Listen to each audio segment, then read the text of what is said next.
Okay, did you? There it is. There we go. Yeah. Perfect. Okay. So we've got some exciting speakers and a packed agenda. So without further ado, I'm going to introduce our first speaker, Wayne Liebman, founder of Blue Voter Guide. I'm just going to tell you just a little bit more about Wayne. He is a physician, a playwright, and grassroots organizer. In 2017, he co-founded SoCal Blue, which through its event calendar and the creation of local action councils, helped thousands of volunteers to flip 5 Southern California congressional swing districts in the 2018 election. And then following that sweep, he became director of operations for newly born Field Team 6, partnering with founder Jason Berlin and COO Dale Roy Robinson to grow the organization into a national voter registration powerhouse. In 2022, he founded Blue Voter Guide, bluevoterguide.org, to quickly enable voters to make confident, smart, pro-democracy choices up and down the ballot. Blue Voter Guide has Democrats' backs and creates a rising tide that lifts all Democratic candidates. Wayne, thanks for joining us tonight, and take it away. Thank you so much, Candace. Thank you, everybody, for coming. I'm going to tell you about Blue Voter Guide, what it is, how it works, what it's for. And I'm going to start by playing a video. I'm going to share my screen. This is about 4 minutes. And then I'll tell you some things afterwards, and we can talk and answer some questions.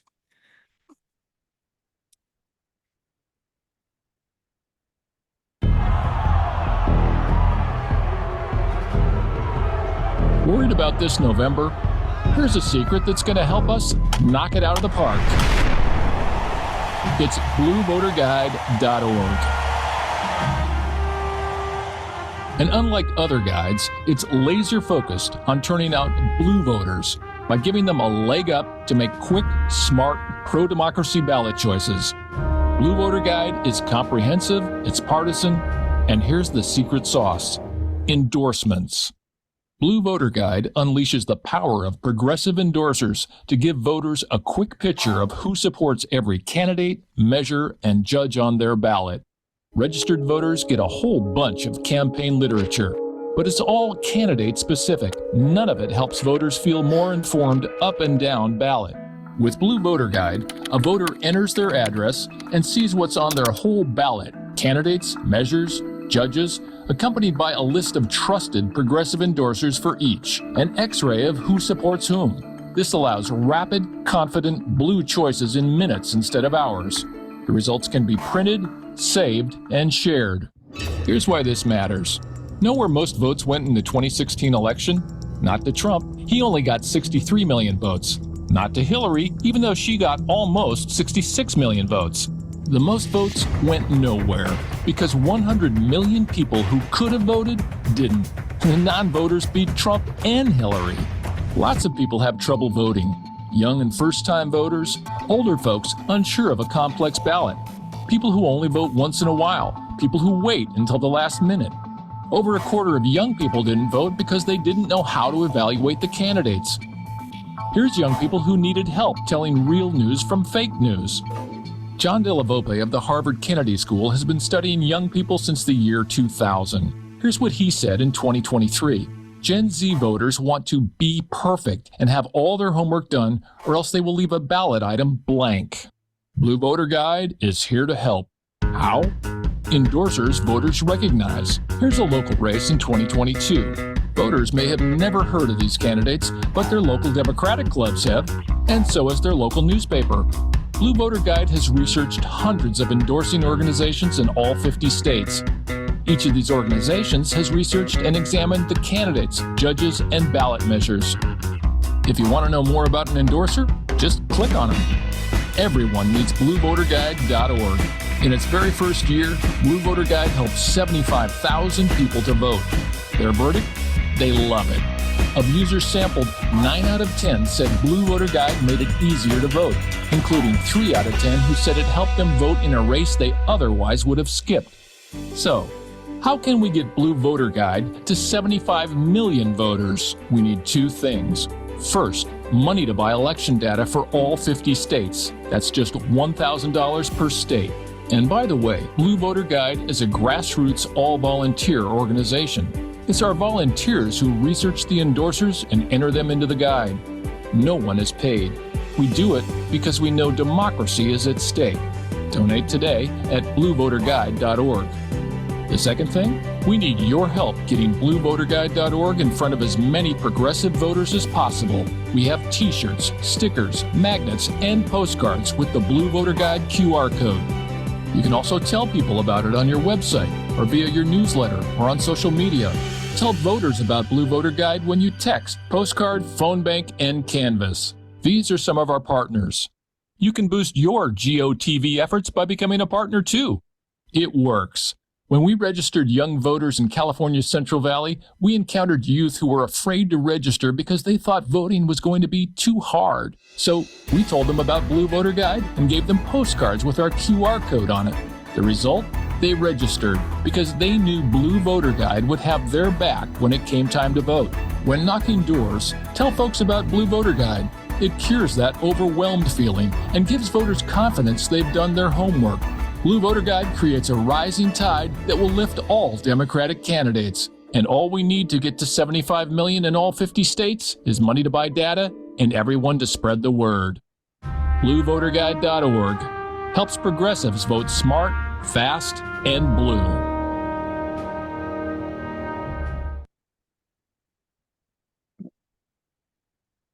Okay, thank you for that. So, real quick, what's different about Blue Voter Guide from a regular voter guide? First of all, it's partisan. Most of the ones that you see out on the web are nonpartisan, and they throw a lot of data, a lot of information at you. Blue Voter Guide is laser focused on getting people over the hump and making it easy for them to vote, because we use endorsers, which provide a quick X-ray of support for candidates, measures, and judges.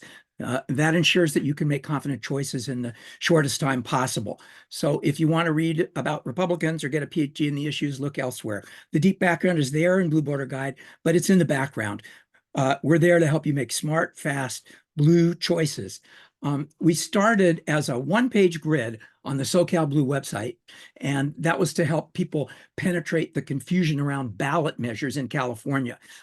Every row was a ballot measure. Every column was a forward-looking endorser, and we just checked off the grid, yes or no. So people could look across a row and get an instant idea of what the support was for a measure and kind of get through all of that $1 billion worth of advertising designed to confuse you in California about ballot measures.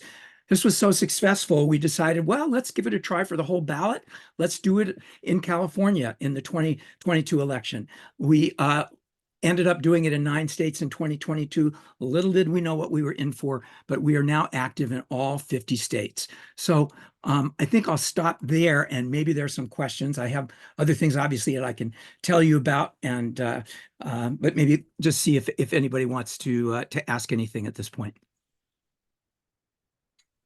Hey, Wayne, there's already one question in the chat, which is how much data is in for the smaller local or down ballot elections? That's a great question. What we do as an organization, apart from building the site and maintaining the site, is we do the research on endorsers, which is considerable. At this point, we've already had 45,000 endorsements in Blue Voter Guide.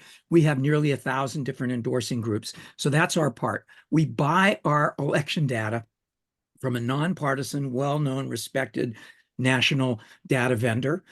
And from them, we get, for everybody, all national elections, all of your statewide elections, all of your state legislators, all of your state ballot initiatives, and local races in many, many places. We don't have complete local coverage. It's increasing, and we're getting closer and closer to it. And we do have the capability of adding in something on the back end. So if there's a local race that you're wanting to see and that you don't miss, we can add that in. Great. I was actually myself wanting to ask how you choose the endorsers. What would you say are your broad standards for choosing the endorsers? All right, I go with the late great Senator Paul Wellstone of Minnesota, who said we all do better when we all do better. That's what I think it means to have forward-looking progressive endorsements. We want to help elect candidates who want people to do better. And so we actually list, what our description is of our ideal or endorsing organizations on the website. If you go to the website, bluevoterguide.org, and you go to our about page, it says what you have to be an endorser. But apart from being progressive, Democratic Party identified, they have to have a website where the endorsements are listed, so that we can go in and scrape those endorsements. So we are congruent, probably nearly 100% with all Democratic parties, but we endorse in smaller down ballot races that some of the state parties may not be on their slate. So you want to go to Blue Voter Guide, particularly for those down ballot races. Great, thanks. And by the way, hi, Bernie. Yeah, Nara, he sits there. Yeah. Nara, excuse me if I'm mispronouncing your name, is wanted to know, do you still need researchers at this point? We need everything. I want to, I'll share my screen again really quickly. This is the Blue Voter Guide site. It's bluevoterguide.org. This is where you put in your address. But I want to go, here's the about page. This is the endorsement policy here, which you can check, but there's a Get Involved tab up at the top. So if you click Get Involved when you go to the site, you can volunteer for Blue Voter Guide. You just click here, right there where it says here. That'll take you to a form. You just fill out the form, tell us about yourself, tell us what your skills are. Yes, we still need endorsers. We need social media rock stars. We need usability engineers, UI designers, and CSS stylists. We need a lot of different things. We need writers. So yes, please volunteer, and we respond to everybody who fills out that form. You can, if you click here and you can donate, that's important. We want partners. This is a link. If you click on that, it'll take you to a page. It'll talk to you more a little bit about our partners and what we're looking for in partner organizations. And then this last one is called Spread the Word. If you click on that, that takes you to a page on the Field Team 6 website, which has these stickers, which are currently free. You just have to pay for postage, and you can give those out when you go and canvass and on your GOTV campaigns. And ditto, these postcards, one is English and Spanish and one is all English. And these are, again, when you're going out and doing voter contact, when you're telling people what to vote, how to, when you're telling people to vote, that we have an election coming in, you want to get them going. Blue Voter Guide is solving the very real problem of ballot intimidation, and to solve the voters' problem and get them to their polling place. It's like a campaign for voters. It's not a campaign for candidates. It's a campaign for voters. So when you knock doors, you text, you phone bank, send postcards, tell people about Blue Voter Guide, give them the QR code, and it'll cure that overwhelmed feeling that stops people, especially young people, from voting. And it gives people the confidence that they've done their homework. And that's how we're going to create this rising tide to lift all blue votes. Yeah. Great, That's Wayne. awesome. I know we have to let you go. It's 7:15 past 7:15. So we'll have to say thanks and let you go. Take care now. All right. Thank you so much, everybody. Yeah. Thank you, Wayne, and congratulations on Blue Voter Guide. It's an excellent tool, and we'll be sharing it widely. Thank you so much. Next, I'm happy to introduce someone who really needs no introduction, Ben Wickler, chairman of the Wisconsin Democratic Party. Ben was elected chair of the Democratic Party of Wisconsin in June of 2019. Since then, he's led the party through a string of historic victories, including Wisconsin's defeat of Trump in 2020, Governor Evers' re-election in 2022, and 2 landmark state Supreme Court wins that delivered a progressive majority to the court for the first time in 15 years. In the process, he's built the Wisdems to an unprecedented level of strength and national recognition as a force for progressive change. Ben is a Wisconsin native and previously served as a director and advisor for Move On. He's going to share with us the outlook for Wisconsin and what we can do to help in this critical swing state. Ben, take it away. Thank you so much, Candace. And thank you, Indivisible Evanston. This is a Zoom full of people that I'm enormous fans of. Wayne, I love your presentation. Thank you also, Kitty. All of the dozens and dozens of people here. For everyone who has their camera on, if you've ever volunteered to help win a Wisconsin election, please wave. I am not surprised to see almost every visible hand waving in this moment. Thank you. Thank you. A million times. Thank you. As you no doubt know, you have made the difference. In Wisconsin, elections come down over and over and over to 2 or 3 votes per precinct. In 2016, we lost by 0.7 of a percentage point to Trump. In 2020, we won by 0.6 of a percentage point. But it's not like only that 1.3% of the state changed. We had 10% more votes across the state. It went from 3 million voters to 3.28 million voters. It was just shy of 3, almost 3.3 in 2020. That means hundreds of thousands of people turned out who didn't before, and we persuaded some. Trump added votes in every single county in our state between 16 and 20. We added voters in every single county in the state, and we added more than the other side, and you helped make that possible.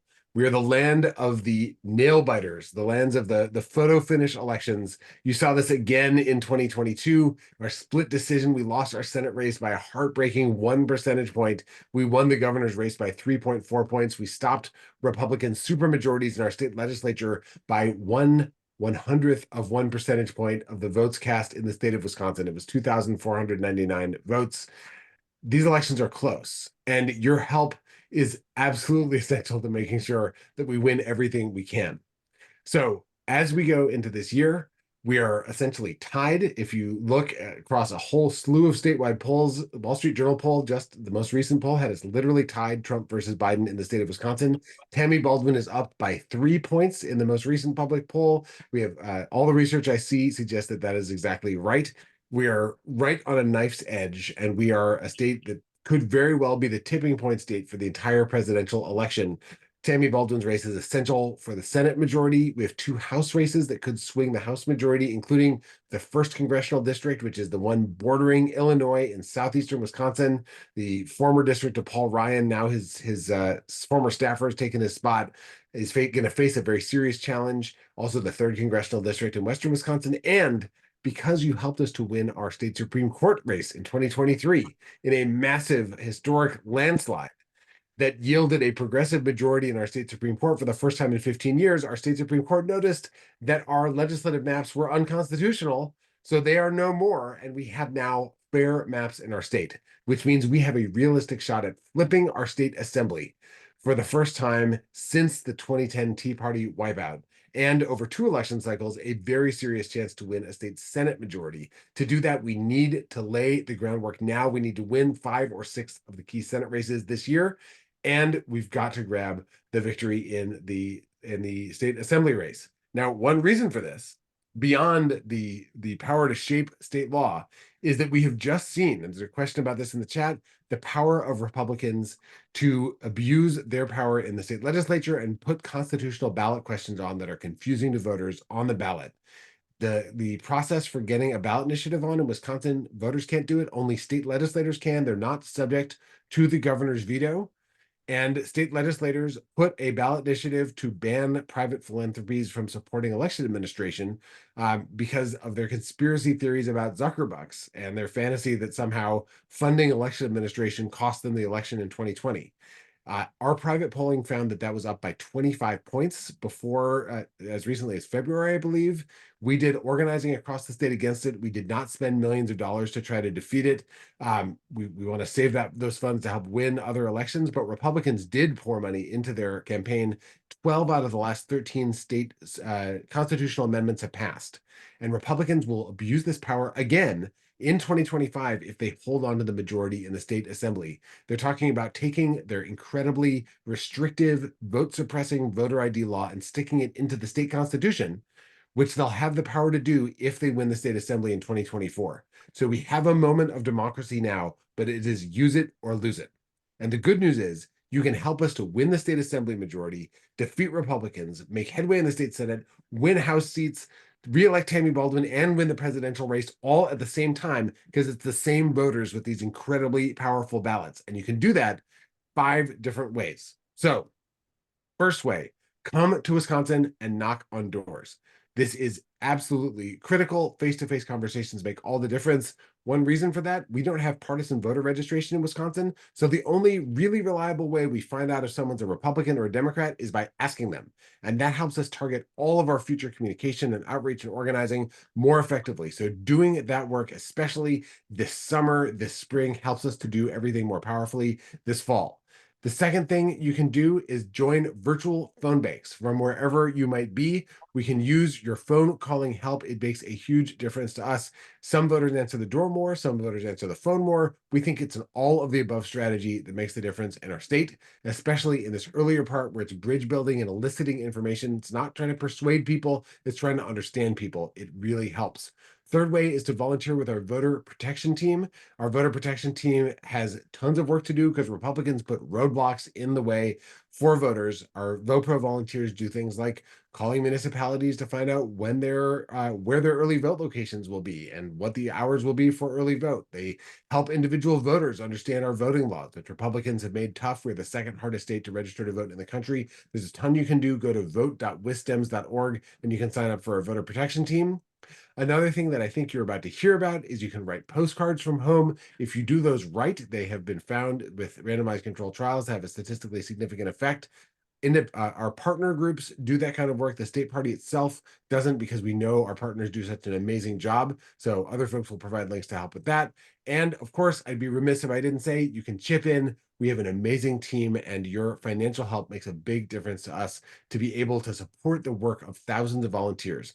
I will share a number that makes me slightly nervous because it's so big, but in 2020, we had 20,000 Wisconsin in-state volunteers and 10,000 out-of-state volunteers, including many people here. And that army of 30,000 people helped us to win a margin of 20,682 votes.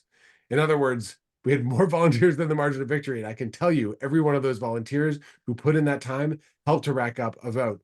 We would not have won that election if we hadn't had this volunteer army. So we need that kind of effort again this time. So all those things, you can do 5 different things to help. I should add a 6th. You can recruit other people because it's going to be all hands on deck. This thing could come down to a microscopic margin and it could change history and save American democracy.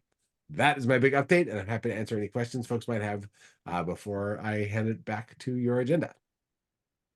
Okay, thanks, Ben. Let's see. I think you I think you already answered the really big question, what's the most effective thing we can do to help? We heard your top 5. But there's another question in the chat. Leslie asked, what happened to questions 1 and 2 that were on the ballot during the April 2nd primary? Yeah, so this is the Zuckerbucks amendment, and then another one that said you couldn't have a consultant. Both of those passed. They passed by very large margins for a Wisconsin election. I think so statewide in the election, there were more Republicans, people who voted in the Republican primary than in the Democratic primary, but Biden got 35,000 more votes than Trump. And our sense is that the GOP funneled its focus on trying to get those things passed. We had hundreds of local elections. Our biggest focus was on making sure people voted for progressive candidates in local government. We won 63% of the 287 races where we were actively involved around the state and passed 61% of the school referenda. So we feel really good about those things. If I had unlimited funds and could go back in time, I'd run TV ads to educate voters about those ballot initiatives. But frankly, this is Republicans trying to expel the phantasms of their conspiracy theories about the last election. This was not as critical as making sure that people who believe in democracy held office. And one update I'll give from the spring election on April 2nd is in Green Bay, where Trump was stumping on that election night, giving his first rally in Wisconsin since 2022. Trump told people to go out and vote, but we won the majority on the city council. After it was evenly divided, we flipped a seat. We now have a progressive pro-democracy majority in the 3rd biggest city in the state. So I'm really pleased that came through. And there's questions about where to sign up to volunteer. So I will put some links in the chat. Okay. Also, Sean wants to ask, which state legislative districts that are close to Chicago and Evanston should volunteers start canvassing and postcarding in? So the big thing I'd say is that if you are able to get involved, sign up through the form that I listed there, and our team will help track you into places where you can make a big difference. Assembly District 21 is south of Milwaukee. That's going to be one of the really key swing districts. Assembly District 61 is also southwest of Milwaukee. That's probably one of the closest ones that you can go and travel to help in. Other big battleground state legislative districts are like in western Wisconsin or the Fox Valley, northeastern Wisconsin. There's a number of them, central Wisconsin, and in northwest Wisconsin. So those places are a little further, but we absolutely want that work. There's a question, I can just jump in, Kitty, with this next one Okay. about whether we can flip the state Senate in 2024. The answer is the state Senate has staggered 4-year terms. So it has half the Senate is up this time. There are enough swing seats that we can get close to a majority, but not enough to win a majority in 2024. But if we win 5 or 6 of those seats this time, then we have a very serious shot at winning a majority in 2026. That said, if we win just the assembly, it still stops Republicans from passing any more constitutional amendments on to become a ballot referenda. So there's an enormous power in getting just one chamber. It would also end the Dominion. So the state assembly under the current Republican leadership has decided that even after the budget passes, it can withhold funding that it has appropriated in order to extort political concessions. They eliminated almost all of the positions in the University of Wisconsin system focused on diversity, for example, by withholding the pay raise for 40,000 state university employees that had already passed into the budget. And if we win the state assembly, that reign of terror by the Republicans is over. So the stakes are enormous, even though we don't have a shot at a trifecta this election cycle. That sounds fantastic. We're going to get back to registering voters at DMVs later in the meeting, but I wanted to ask, how did President Biden's announcement about student debt relief go over today in Madison? President Biden's announcement of student debt relief really resonated with a ton of Wisconsin voters, and it was no accident that he came to Madison to be able to deliver that message. This is something, Republicans under Scott Walker have defunded our public education system, and it's been tough on a lot of students, as it has been nationwide. So it's very clear the president is fighting to deliver for working people, and it makes a big difference. I will also note, as a partisan organization, I am not allowed to have an opinion about nonpartisan voter registration activity and civic engagement done on a nonprofit basis. So while I have certainly my personal views, I won't be sharing those in my official state chair capacity. And in case that's a helpful clarification as far as my list goes. All right, great. Thanks so much, Ben. Great to see you again. Thank you. Really Go get great. 'em. Thank you, everyone. Let's do this. Ben, thank you so much for all you do. We're behind you 100%. We'll be working with you all the way to November, and we're so glad you could join us. Thanks a lot. Next, I'd like to introduce our favorite postcarding partner, Reed McCollum. Reed is currently the Program Outreach Director for the Progressive Turnout Project. He's the co-founder of Postcard to Swing State Projects. He's got a background in digital publishing and products, and he's going to share information on the importance of postcarding and the selection of the swing states. Take it away, Reed. All right. It is, man, following Ben, he got me so excited. My primary job is getting people to knock doors in Wisconsin, and that's where I'm going to be the final week of the election. So I will reiterate his number one is if you can only do one thing, and you can do more than one thing, but block off as much time as you can on your calendar to go up to Wisconsin to do voter registration or door-to-door canvassing. I'll talk a little bit about the work that we're doing for Progressive Turnout Project in Wisconsin as part of this quick walkthrough of the postcard program. But I founded Postcards to Swing States. It actually started in 2020 as Postcards to Wisconsin, and then grew to from there. But we became part of Progressive Turnout Project, the largest direct voter contact organization in the country. And a good way to think about PTP is of the limited number of organizations that can raise and spend $30 to $40 million in an election. We put all of that into direct voter contact, knocking doors, postcards, relational organizing. Not a dollar goes to advertising and TV. And that's our goal, is to rally Democrats to vote. We'll be doing work across the country, including in Wisconsin. The distributed organizing is our canvassing program in Wisconsin. So our focus is to fill in the gaps where the volunteer capacity isn't strong enough to make sure we knock on all of the Democratic doors. So we focus on rural and exurban areas. I'll be up in Black River Falls in western Wisconsin next weekend for the 3rd Congressional District Convention, working with college Dems there. We do paid canvassing, and it's a distributed model, meaning we don't need offices. So that's sort of our program for Wisconsin to knock doors, and that's our bread and butter and our largest program. We also put paid staffers on campaigns all across the country to help organize and knock doors rather than making a financial contribution to campaigns. And most of these are state level campaigns that are really important to win in key states, to flip chambers and break Republican supermajorities. We put that into a real human that we pay to knock doors, and they work on the campaign. And then I'll talk about postcards. So postcards to swing states, founded in 2020 in my kitchen. That's my now 11-year-old daughter and some neighbors. And the bottom is kind of how it's going. So it's how it started at the top, how it's going at the bottom. This was our office in 2022. We shipped out 8 million postcards in 2022 with volunteers. We've done now over 43 million postcards since 2020, which makes us the largest volunteer writing program in human history. We've written more handwritten messages to voters than any other organization by far. We're the only organization that provides millions of free postcards. So our goal is to make it as easy as possible for volunteers to communicate with voters by mail, and to do that in a way that we test relentlessly to make sure it's data driven. So this year we're going to organize enough volunteers to write 25.8 million postcards. Our research shows that'll add about 125,000 votes, and 125,000 votes is 3 times President Biden's margin of victory in the last presidential election. So we feel pretty good about that impact.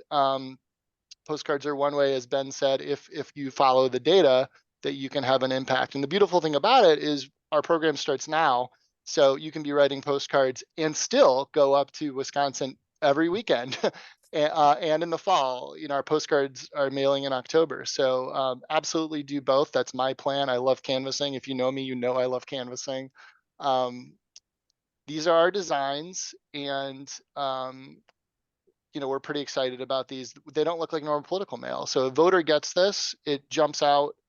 They immediately see it's about voting. It looks different than anything else they get in the mail. The back is blank because that's where the handwriting goes. So even if they don't read it and immediately throw it away, they know it's about voting, and they know somebody's taken the time to communicate with them, and that makes a difference. There's nothing that they have to open. It's unavoidable. Even if it's like for 2 seconds on its way to the recycling bin. But I'll talk about the data and how we know postcards are effective. And just because Wisconsin, I wanted you to see one of them really large. We try to have them look like the states. But do they work? So in the latest edition of a book called Get Out the Vote, and these are the 2 sort of academics that really did the very first randomized controlled experiments to test the effectiveness of direct voter contact. In their latest edition, which came out in December, and they quoted our study from the midterms in their update. But their meta-analysis shows that handwritten postcards generates an average of 1 vote for every 71 postcards. About 3 times as effective as conventional nonpartisan GOTV mail. So that's based on an average electoral environment. It is true that like in a presidential election, just because voters are getting so much voter contact, so many mailers, so much of everything, they're generally going to be aware that there's an election, and that at the very least it's Biden versus Trump on the ballot.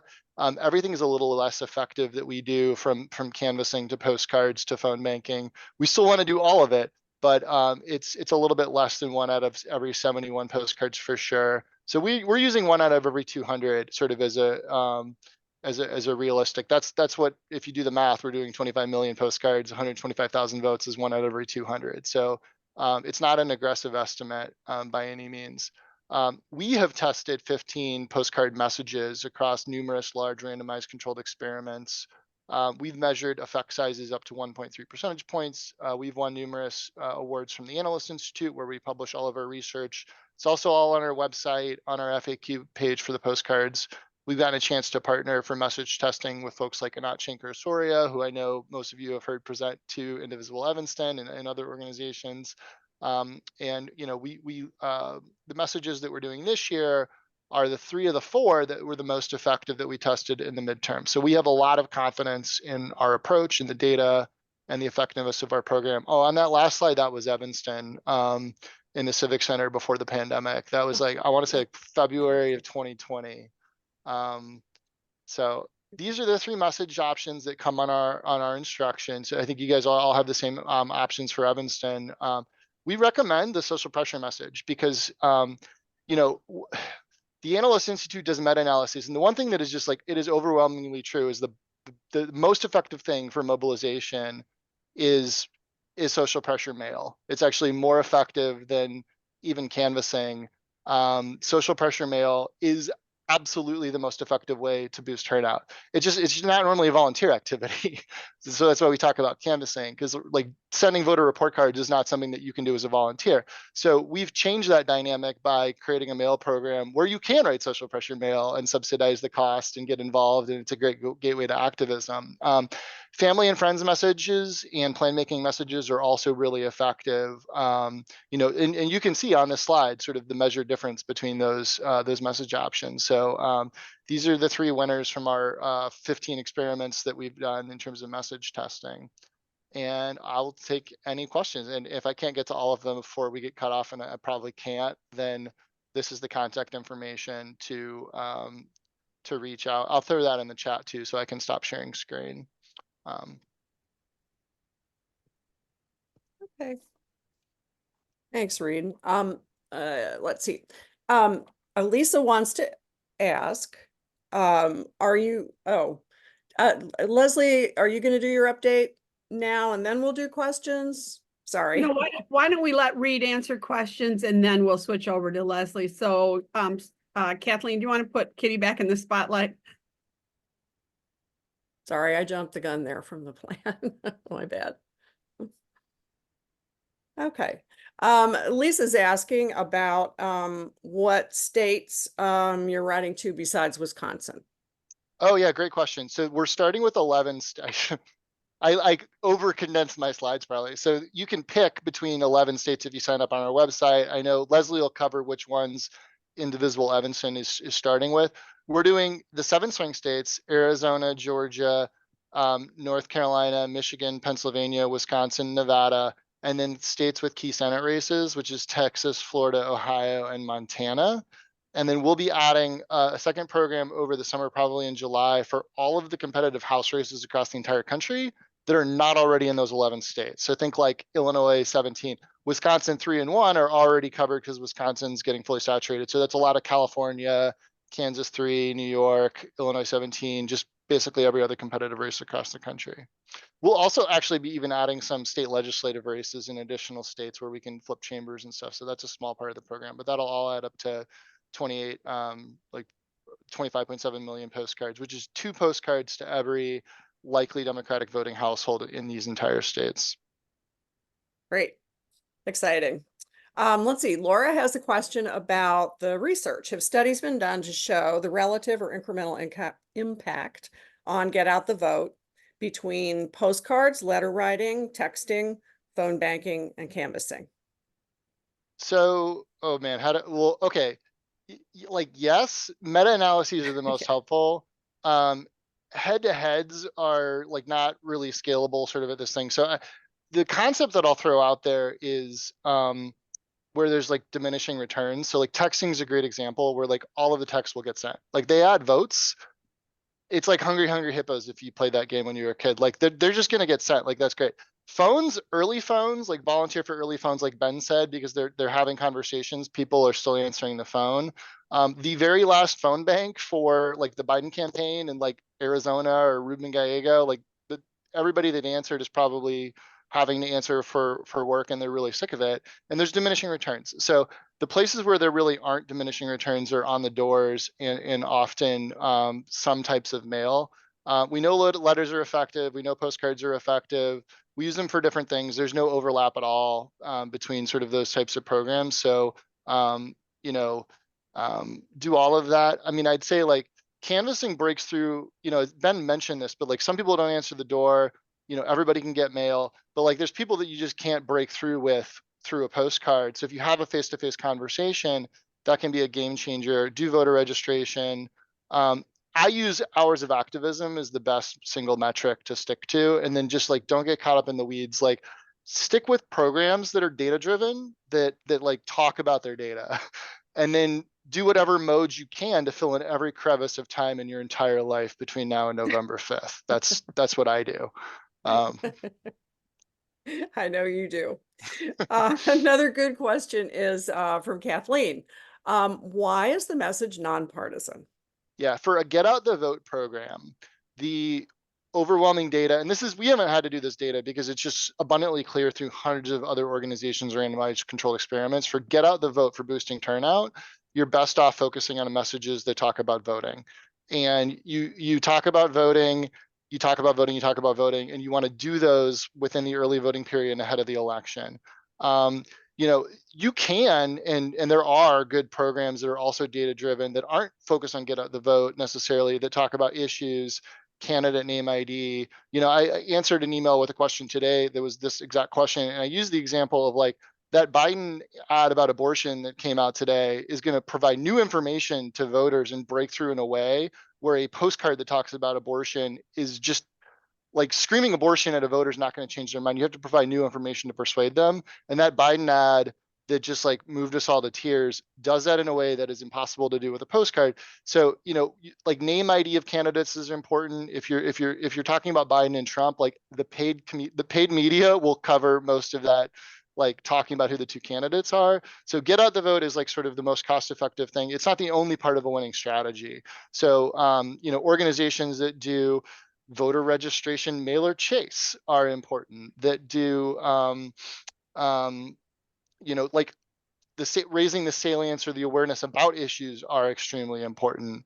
But for a Get Out the Vote program, anything that's partisan is really distracting to voters because negative partisanship is the biggest driver.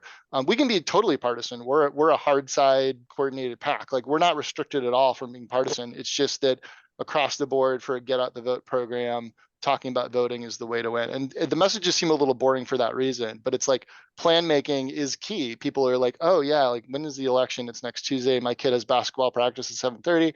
I'm going to have to vote before work. I should set my alarm. And we forget that because democracy is at stake and we're stopping fascism. But like somebody remembering and thinking through setting their alarm is the thing that we want them thinking about for a Get Out the Vote program.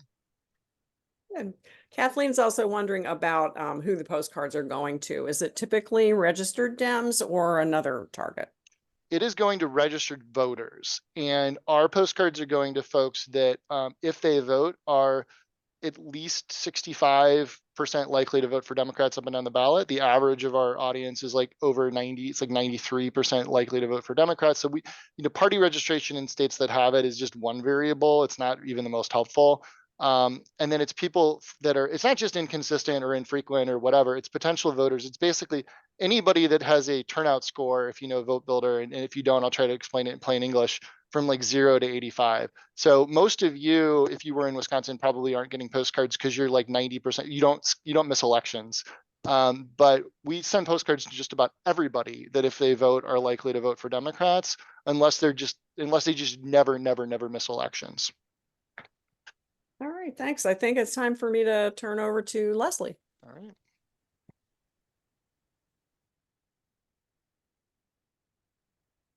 Okay. Hi, everyone. Nice to see you all. I want to provide some details about Indivisible Evanston's postcard campaign. We've just received our shipment of 300,000 postcards from Reed and Postcards to Swing States.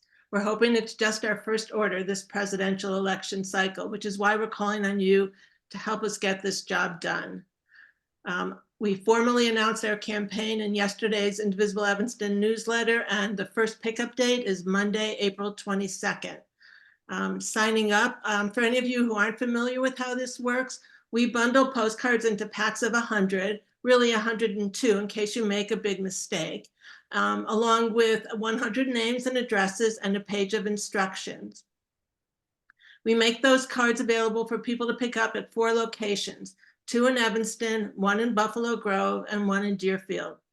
To get started, you go to Indivisible Evanston's page on the Sign Up Genius website, and I'll put a link to that in the chat. as soon as I'm done with this segment. But you can also find it in the Indivisible Evanston newsletter and on our website. Once you're on Sign Up Genius, you find a date and a pickup location that is convenient for you. You indicate how many packs you want to pick up and confirm your selection. And the postcards will be ready for you to pick up on the date and at the location that you choose. We're going to be writing to leaning Democratic voters in Wisconsin, Michigan, North Carolina, Pennsylvania, Arizona, and Georgia. And please know that each of these states is critical for Joe Biden's reelection. And unfortunately, we aren't able to fill orders for specific states. And the instructions, we provide 3 scripts for you to choose from. You write and address the cards, stamp them with postcard stamps, which are currently 53 cents.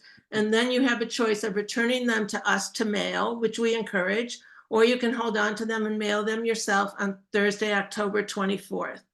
The mailing date has been carefully timed to reach people who choose to vote on election day. Just an FYI, although we don't think that most people look at postmarks on postcards, we will be driving our Wisconsin and Michigan cards to their home state, so those cards will receive a local postmark, and that's just for extra good luck. In terms of stamps, people often have questions about stamps, so let me just mention that all postcard stamps are forever stamps. As I mentioned, they're currently 53 cents. They're sold at your local post office, or you can buy them online at USPS.com. Do not buy your stamps from any online vendor claiming to offer stamps at a discount. Those are scams. On Monday nights, from the beginning of May through October, Indivisible will host a postcard writing party on Zoom. That event runs from 7 p.m. to 9 p.m. and people write postcards and chat. It's really as simple as that. Sometimes we talk about politics, other times we talk about food, travel, books, or movie recommendations. It's all very polite and a lot of fun. If the number of participants, starts to go beyond 7 or 8, we often will divide up into chat rooms, so that everyone has a chance to chat. And again, I can post a sign up link to that in the chat. Once you sign up, you only have to sign up one time, and then you can attend any Monday evening that you wish. You don't have to register every week. We're also planning to do some in-person postcard writing events in Evanston this cycle. You can read about those events in the Indivisible newsletter. We'll also be sending out announcements to those people who have signed up for postcards on Sign Up Genius. And we haven't picked those sites yet, so that's still in the planning stage. Finally, and oh my God, I've talked so fast. Finally, to our returning postcarders and to new writers, please spread the word about our postcard campaign. Plan your own postcard writing party. Maybe you know people who don't think they can write 100 cards. Suggest they split a pack with their friends. I mentioned the cards to my hairdresser, and now I'm bringing her 10 packs next week. I've really just run through the details.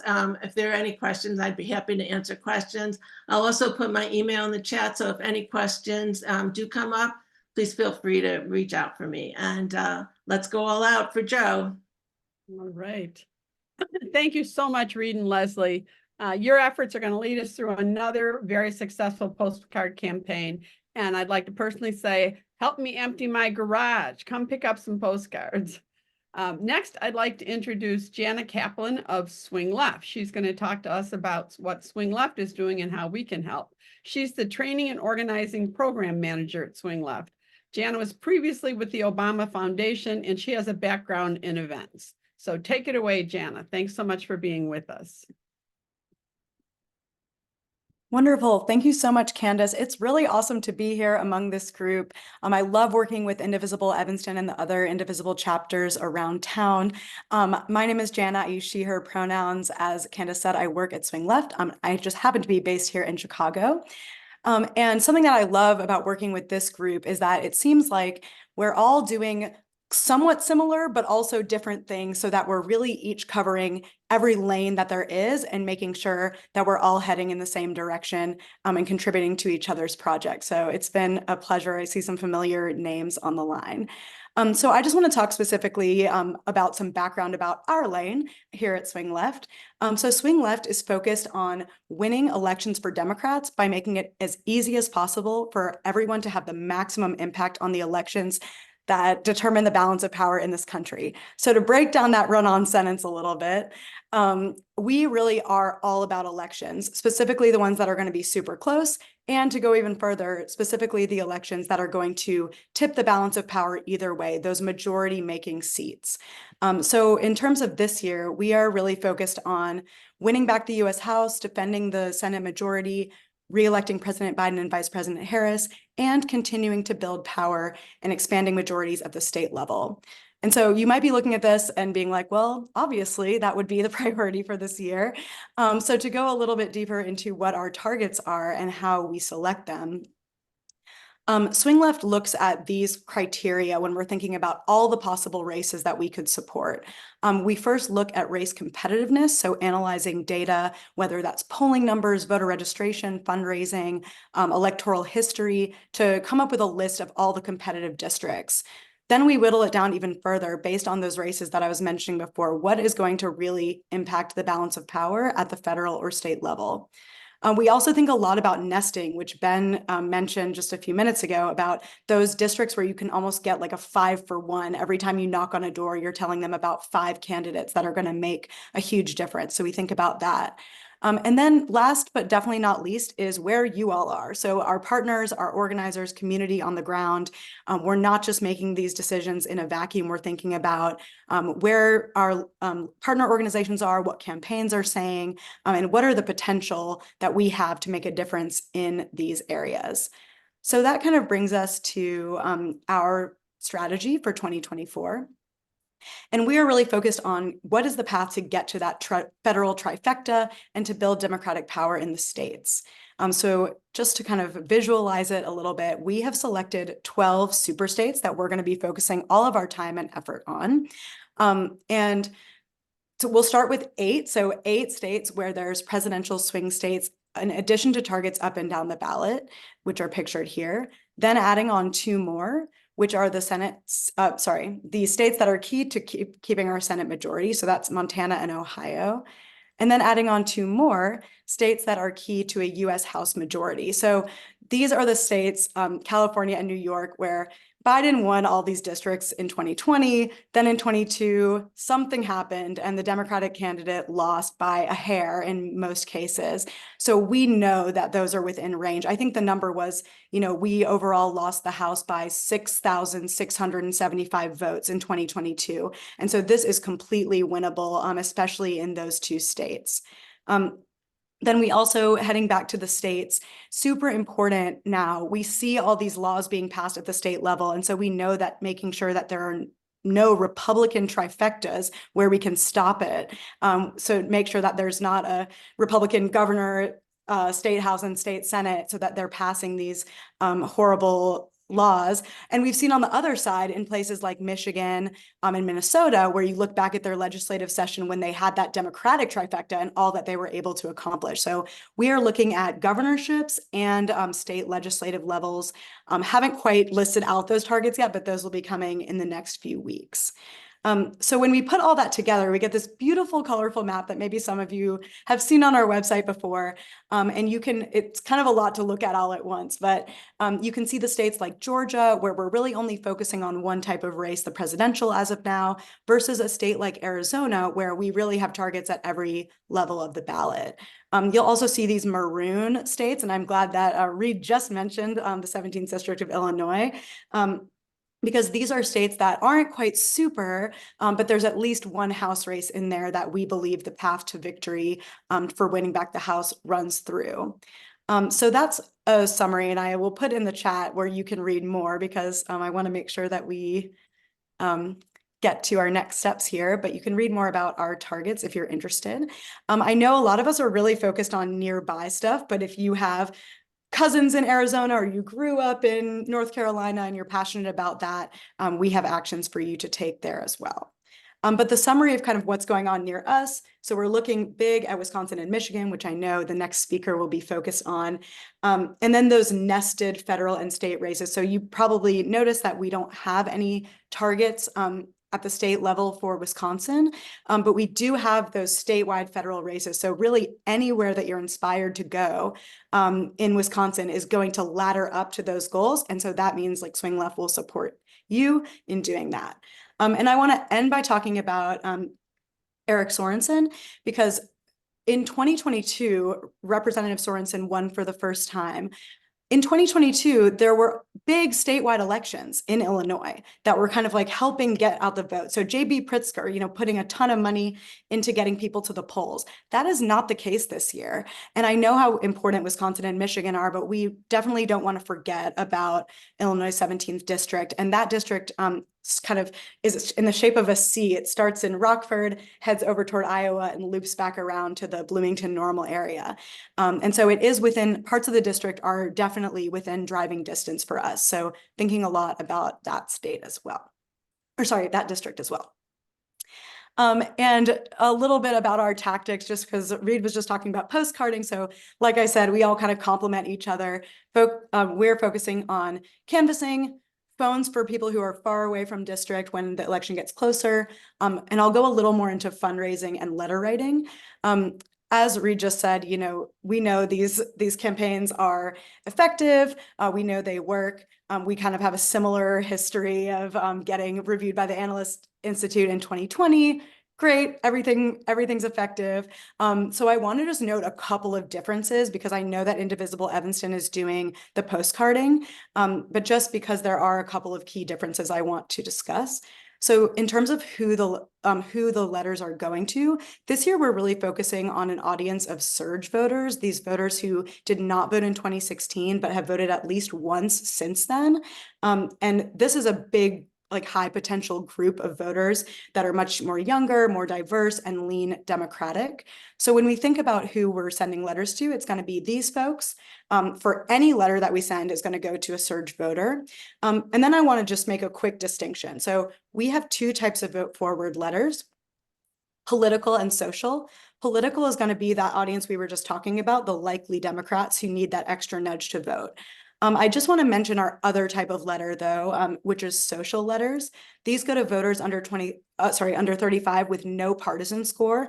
And the reason I'm mentioning it is because they're 501c3 compliant. So if anyone is on the line thinking that you have a faith-based institution or a college or a workplace or anywhere where you're trying to kind of promote civic engagement, but you're not allowed to do anything partisan, this is a great option for you to still kind of make that impact with that group of people. So I just wanted to mention that as well to supplement your postcarding. And so if you would like to read any more about that, that is at voteforward.org. And then last, I just want to talk about fundraising. This is the ugliest slide ever because I just made it while Ben was talking, but I realized I wanted to just mention it really quickly. Something else that Swing Left does is curate these different funds that do not go to Swing Left. They go directly to candidates. And so we have put together an impact fund that we change every month based on what races we believe need the most help. And then we also have funds that are either based on a super state, like go to all the races in Arizona, or are based on individual districts. And I mention this because we have a way for you to create your own fundraising page. This all still goes through Act Blue, but it's a really cool way if you are passionate about one of these funds or a specific district, you're having a birthday or a celebration and you want to circulate this a link so that your friends can donate. I always joke, like, I just turned 34, asking friends for a $34 donation. Like, that kind of thing is really fun. And this is just an example that I made with my parents' dog up there. But I just made this test. It's just a really nice looking page where you can write a little bit about where their donation is going. It'll show you kind of who's donated and when on the back end. So that's a really great option if you're looking to get a little bit more involved with raising money this year or have a special occasion where you can ask people to donate. And that is all from me. I'm going to put my contact information in the chat because I was thinking about what calls to action I wanted to share tonight, and I realized Indivisible Evanston puts all my stuff in the newsletter anyway, and they have the best newsletter around. So you'll get it. You'll get the information. We loved collaborating in the past on Canvas trips to Wisconsin. We usually do a big bus around get out the vote time, try to supplement what other stuff's going on. And I would love to stay in touch if anything that I said you're not doing already with the Indivisible groups that you're in.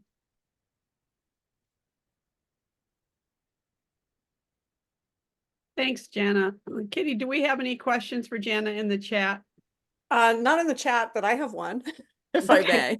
may. I wanted to ask you to tell us a little more about why Swing Left has such a big focus on canvassing, and what events, you know, we can expect to be invited to join up with this year. Yeah, absolutely. I think I don't want to be too repetitive of what Ben and Reed have said, but I think that it's so hard in an era where we know there's Ring doorbells and we know that people don't answer the door.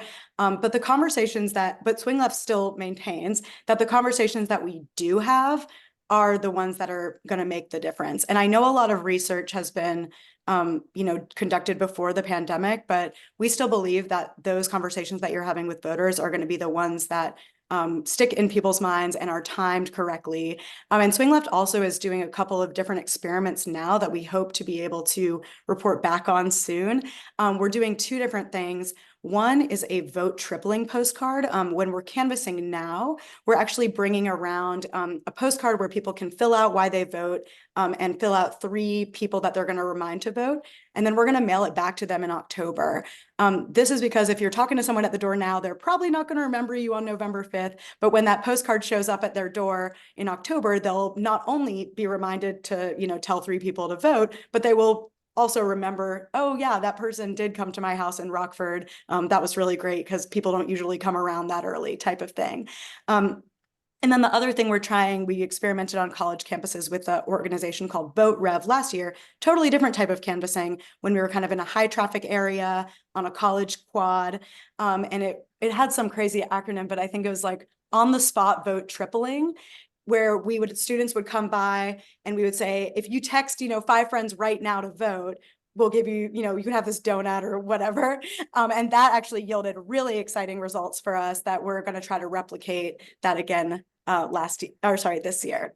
And then in terms of stuff that you'll be invited to, I know that the Indivisible Chicago Alliance representative will speak a little bit more about canvassing as well. But we coordinate directly with the campaign, so we're not doubling up on work. And we plug in with, we'll plug in with the Sorensen campaign and the Wisconsin Democrats to run, carpools and trips to those districts and a bus in the fall. Yeah, everybody loves the bus. Thank you.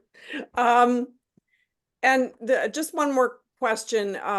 Will Swing Left be doing neighbor to neighbor, or is that a strictly an Indivisible type of canvassing? I'm not familiar with that, or at least not Okay. by that name, so I will let Indivisible answer that. Yeah, it's a new program being introduced by Indivisible National this year where people get people in their neighborhood to talk to. Oh, cool. Okay. Yeah. But I think that's an Indivisible thing. Anyway, thank you so much, Jana, and I'll Thank turn you. it back to Candace. Thanks. Great. Thank you, Jana. Thanks so much. We absolutely look forward to working with you in Swing Left. And if you'd like to send me those slides or anything else you want to share, I'll send it out with the follow-up materials to this meeting. So next, I'd like to introduce Bill Menjabir, who gets the Good Sport Award of the day because he just got back today from a trip to France. So thank you, Bill, for staying awake for us. He is a member of the board of Indivisible Chicago Alliance. He's an independent communications consultant and a writer. And he's going to share with us Indivisible Chicago Alliance's plans leading up to the election, especially with regard to Michigan and Wisconsin, and tell us where we can coordinate and assist. Thanks, Bill. Take it away. Yep. Hey, everybody. Thanks for including me in the program today. I'm going to just I think it's more of a reminder, because I think a lot of people are aware of what it is that we're doing at the Indivisible Chicago level as far as the election. The strategy, no big surprises. Our number one priority is the White House. And our focus area is obviously Michigan and Wisconsin. There are 77 electoral votes in toss-up states, more than that if we're including now North Carolina. But when we were looking at this initially, 77 electoral votes, and a third of them come from our two states, from Michigan and Wisconsin. So that's where we're focusing our efforts. And our number two priority is retaining the U.S. Senate, winning back the U.S. House. And then to the extent that we've got the capacity and the coverage to look at other states where we can get involved and make a difference. This is just a partial list of some of the things that how we're organized in our activities. Indivisible Chicago has an elections committee. Kitty and Laura Tanner are both on it. And we meet monthly. We'll be increasing that as the election season kicks into higher gear. There's an elections newsletter that you may have seen already with the banner "Our Fight, Our Future," and that will be increasing in frequency as well. We're going on our canvassing and phone banking, text banking, and postcards. Some of that activity's already started. There's been canvassing already up in Kenosha. A lot of the phone banking was around the Bring Chicago Home, but that team is gearing up as well. Text banking typically is closer to the election, but we'll look for opportunities to roll out the formidable text banking program that Kitty and Laura oversee. And then postcards, we're big believers in Reed's program, and so postcard parties are getting planned and started. We'll see if we can try to keep pace. The rest of Indivisible Chicago, we'll see if we can try to keep pace with Indivisible Evanston, the postcard capital of the world. And then also I want to mention training programs. We are going to be kicking off Canvas training in May, and we'll be doing those starting out with Canvas trainings hosted by Indivisible Chicago chapters. The first one is May 21st that the downtown chapter is hosting. May 22nd, there'll be a Canvas training program that Indivisible Lincoln Square is hosting. I know that the trainers are talking with Indivisible Evanston about what date works for you guys. And then a couple of other chapters, Southside and we'll also be hosting a Canvas training, and it's a good opportunity if you're like me and you've got people that are saying, what are you guys doing, and when are you going to get started, and what can I do?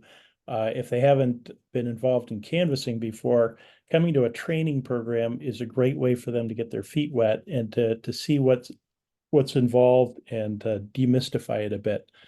We'll be doing phone bank training. That'll be attached to the phone banks, like a half hour before a phone bank, we'll do a phone bank training for people who haven't done it before. There'll be text bank training that may be standalone training as well, in addition to training right before the text banks. And then also we'll be doing a recruiting drive in May and June, doing internal phone banking and text banking, basically calling all of you and everybody else on our list. They're actually great, a lot of fun, because it's like old home week. We have these great conversations, and people come back to the Zoom room and talk about these great conversations that we've had with each other, and then everybody starts signing up for stuff. So we'll be working on that in May and June. If you have not done so already and you're interested in getting onto the various lists that our organizers will be contacting as we get going canvassing, or if you want to start know when the phone banks are occurring, you can certainly see them on daily actions. But also, if you just go to the website and you click on that big join button, Join Indivisible Chicago, there's a form there, and you can just specify what are you interested in doing? Do you want to text bank? Do you want to come and canvass with us in Michigan?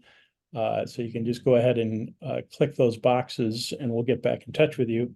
Also, you can check and see what we've got planned. We have a calendar, and if you go to the website and you hit that Take Action drop-down menu, the second choice there is Calendar, and that'll take you to, this is a seasonal view of the calendar. You can also look at it on a daily or weekly, and so it's a little bit less busy than that. But you can see we've got 22 canvas trainings, canvas trips scheduled to Michigan and Wisconsin already. Michigan is generally going to be on Sundays. Wisconsin's going to be on Saturdays. We try to alternate so that people don't have to choose between one state or the other to go to. We'll also do Michigan Mondays phone banks and Wisconsin Wednesdays phone banks.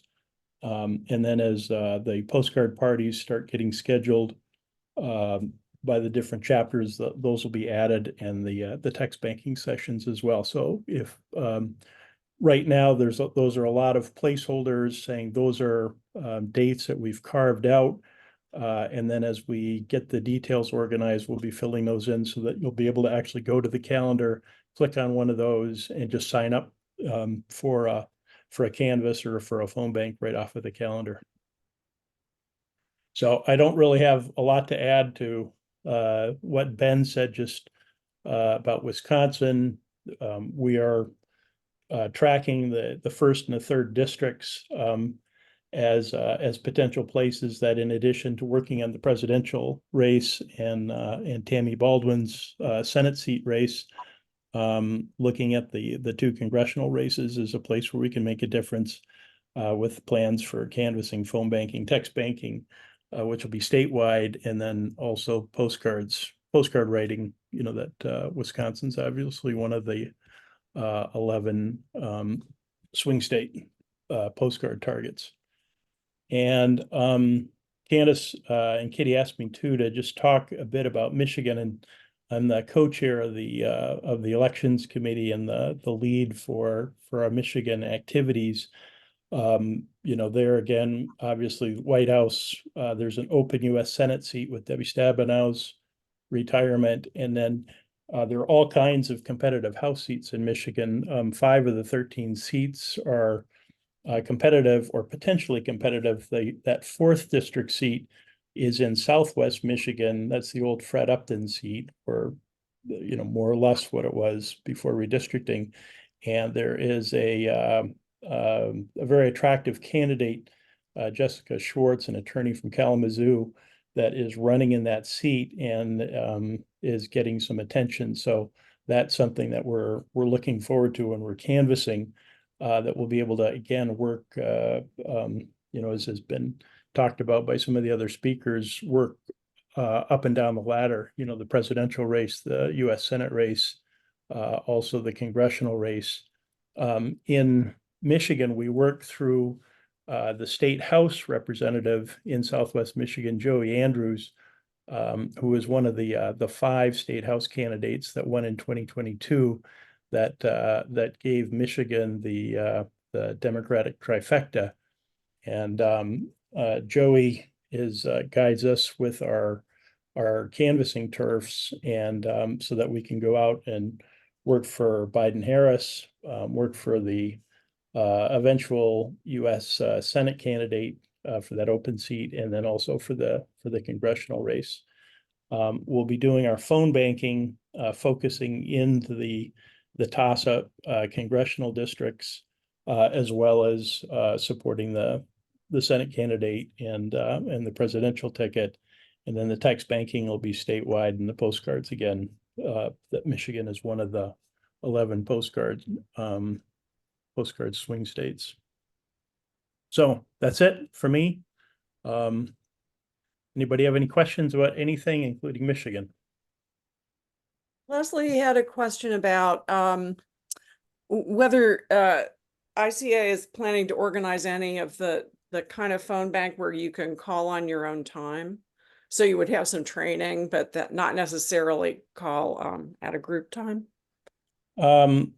It's possible to do that. The thing is that most of the phone banking that we're doing now is being done with auto dialers to try to give our callers the maximum, the opportunity to have the maximum impact to talk to as many people as possible. And so the training, a lot of it is just walking people through the technology to make sure that they know if we're using Scale to Win or one of the other auto dialers, that they feel comfortable with it before they hit the button and get on the phone and all of a sudden beep, they've got a voter on the line with them. The auto dialers work best when there are a bunch of people using it at the same time. Yeah. So when there are 15 to 20 people in the phone bank, then the auto dialers are just cranking voters. I mean, you can stop it at any time if you need to take a breath, but you can just bang, bang, bang, bang. You have 12, 15 conversations in a 2-hour phone bank session. But it's also possible to call at your own time, but it just may be a bit slower to get connected with somebody. Right. Yeah, Open right. VPB. We know that some people like Open VPB. When we can, we try to offer that as an option as well. So that people, if they just feel like, okay, listen, I don't want to do the auto dialer. I don't want to have the beep. I don't want to have people get thrown at me. I want to dial the number myself. So when we can offer that option, we try to do that as well. But, I have to tell you the difference between dialing the numbers yourself, I mean, as you guys know, and having the auto dialer just feed you voters one after another is like night and day. Yeah. Thanks, Bill. I'm afraid we're running late, and we're going to have to move on to Tom and Peggy from our voter registration group. All right. Thanks, everybody. Yeah, thank you so much, Bill. We look forward to working with you and the Alliance in this election. Next, I'd like to introduce Indivisible's own Peggy McCarthy. Peggy McCarthy has led Indivisible Evanston's voter registration activities for several years. She was a school psychologist and will give us an update on voter registration efforts and programs, including our partner program, the Milwaukee Voter Project. Great. Hi, everybody. Yeah, I've been planning and scheduling the voter registration since 2018 with the help of several others. But this year, my husband, Tom Kramer, has also joined me. And, following the lead of Field Team 6 and other organizations, we have decided to target voters with the greatest impact on increasing the Democratic vote. So that includes focusing on persons of color, the Latinx population, young people, young voters, and Wisconsin voters. I don't want to be remiss in saying, though, that we have always focused on our seniors. So we started out the year going to our senior living residences.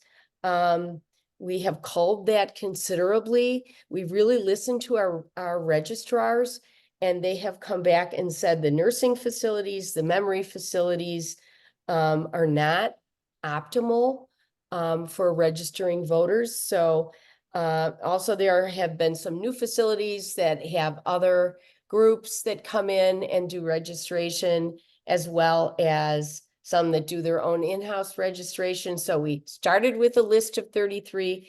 This year we were able to get into 6 local senior residences. We registered 64 folks, which is pretty good for us for six places. ETHS has always been a great place for us to go. We were there in February. We got 16 registrations. We're going back for the senior day, which will be in May. We always have new ideas. We decided to go to St. Nick's and St. Mary's. We targeted that population because of the Latinx and Haitian folks that belong to that community. We didn't get a lot of registration. So, you know, as we do this, we determine what works, what maybe doesn't work. Oakton Community College is a place that we've always targeted. We just returned to both of those campuses, and 26 registrations, really good for us for 2 days. We are hoping to partner. We had a meeting, Michael Peshkin from Northwestern, to get a feel for how Northwestern registers their students. We thought maybe we'd use this at Oakton. And so we've spoken to several people there. Turns out Michael's recommended his sister, who Sharon Boyd Peshkin is a professor at Columbia, who has created Columbia Votes, which is a freshman seminar on the importance of voting, including who, what, where, when, and why at the beginning of the freshman year. So we have been in contact. I have been in contact regularly with one of the folks at Oakton. We're hoping to get a Zoom meeting with Sharon and Michael and myself and Tom to see if they might be willing to open up, make their voter registration broader than what we're doing now. We are supposed to be returning in August as well as October, but it would be really great if we could do something larger than just individual days for voter registration. So I'm feeling positive about that. We are very much involved in the Milwaukee Voter Project.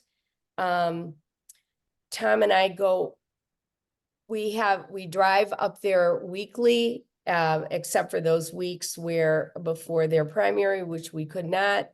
We go up there weekly. We offer 2 of our car seats to anyone else who'd like to join us.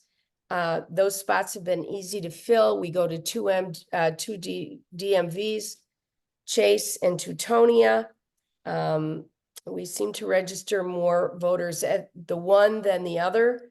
Again, those are targeting the populations that we're interested in. Of course, Wisconsin is also a state that we know that we need to focus on for voter registration. So we're up there regularly, and that we plan on increasing as time goes on. In order to do that, if you're interested, you need to be trained by Laura Kushner at the Milwaukee Voter Project. I can put that on the chat later, what her email is. And it's 2 spots in our car for volunteers. We are always looking for people to provide their own cars and go up there. We are currently investigating something Field Team 6 is doing.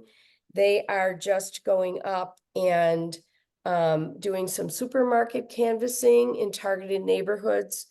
And so Tom has been up there a couple times with them to do that, and we're just trying to figure out if that would be good for Indivisible Evanston to sort of broaden. But we really need volunteers to carpool and to drive your cars up there with other folks. Please contact me if you're interested in registering people to vote. We don't use the deputy. You don't need to be a deputy voter registrar to register votes in Wisconsin or in Illinois. We use the motor voter form. We currently have about 115 folks on our registration list. We have about 15 people who are active with registering. So we could certainly use more. And I'll put my email on the chat for that. And if you have any questions and I can answer them, here I am. Peggy, it looks like you got some good suggestions of places to contact for college students to get them registered. So could you see the chat, or I should save it for you? If you want to read them, that's great. I don't know what we can save it. There's a lot of information there. Yeah. And we'll save the chat for you and make sure you see it. There's a couple of good suggestions about Great. Northern and a few other things. Absolutely, I can use those. Yeah, Thank we you. don't want to hold people too late. Peggy, thank you so much. The work you guys do is so important, and thank you for reaching out and figuring out where we can be most effective. It's really wonderful. And the voter registration programs in Wisconsin, driving up there, so rewarding. So I would encourage anyone to get involved. So just as a final thing, let me share my screen. Just wanted to follow up on a few things. We will be sending out these slides. There you go. Just a few, I want to make sure you have the links that you need. There's the postcards to swing states sign up. We'll send this out. Our newsletter sign up, that is where we put a lot of information. We also try to put it on our Facebook page if you're on Facebook, but the newsletter is a pretty reliable source of information. And of course, we'd be irresponsible if we failed to mention there's a matching campaign going on with Indivisible National. They'll match up to $500 in contributions in April and May. So please consider that. And then don't forget bluevoterguide.org. Don't forget wisdems.org, swingleft.org.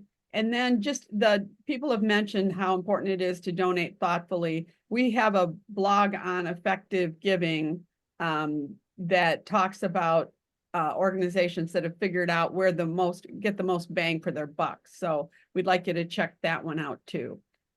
So I will send these slides out as a follow-up. We appreciate everyone being here tonight, and thank you very much. And pay attention, sign up, get involved. We got to get there. It's going to be an incredible year, and everything we do is just so important. So do something. So, thanks so much, everyone.